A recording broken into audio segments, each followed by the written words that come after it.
సముద్రము చేప, పండుగప్ప,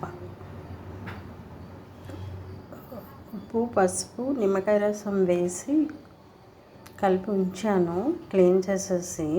దీనికి కావాల్సిన వస్తువులు: ఉల్లిపాయలు, పచ్చిమిరపకాయలు, చింతపండు, ఒక టమాటా, కొత్తిమీర.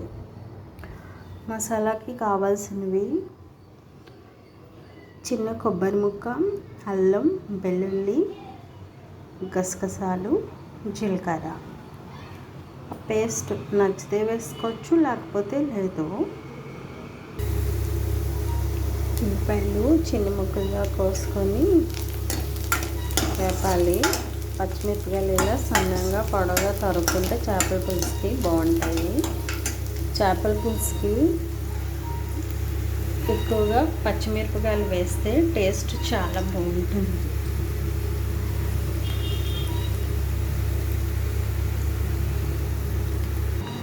చేపలు క్లీన్ చేసి ఇలా పెట్టుకున్నాను. మసాలా పేస్ట్ చేసి పెట్టుకున్నాను. ఉల్లిపాయలు అయిపోయిన తర్వాత టమాటా వేసి తర్వాత మసాలా పేస్ట్ వేయాలి. టమాటా వేసిన తర్వాత ఉప్పు వేసి కలిపితే టమాటా త్వరగా మగ్గుతుంది.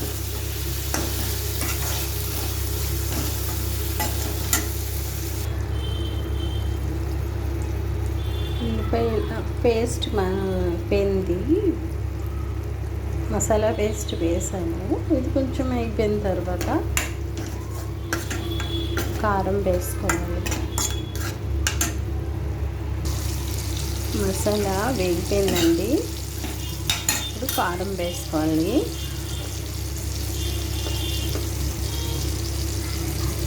నేను స్పూను. చింతపండు పులుసేస్తాముగా, పులుపు ఉంటుంది కాబట్టి కారం కొంచెం ఎక్కువే పడుతుంది. నేను స్పూన్నర వేసాను.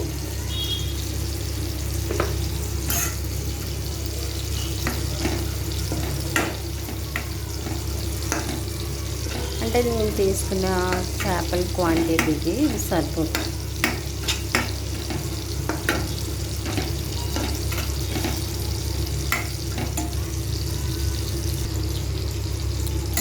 మసాలా వేగిపోయిన తర్వాత చింతపండు పులుసు వేసి కొంచెం నీళ్ళు వేసాము. పులుసు కాబట్టి ఇది కొంచెం పలుచగా పెట్టుకోవాలి.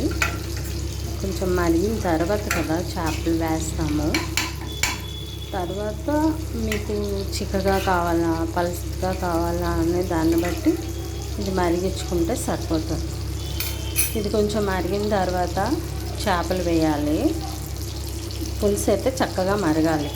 చేపల కొద్ది మెయిన్ ఇంపార్టెంట్ పచ్చిమిరపకాయలు, కొత్తిమీర, చింతపండు పులుసు.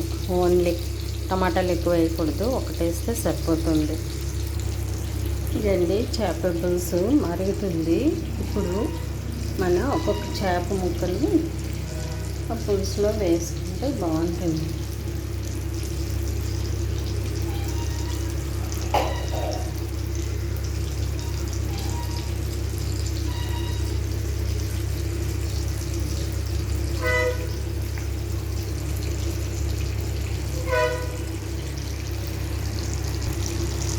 కొత్తిమీర కూడా వేసేసి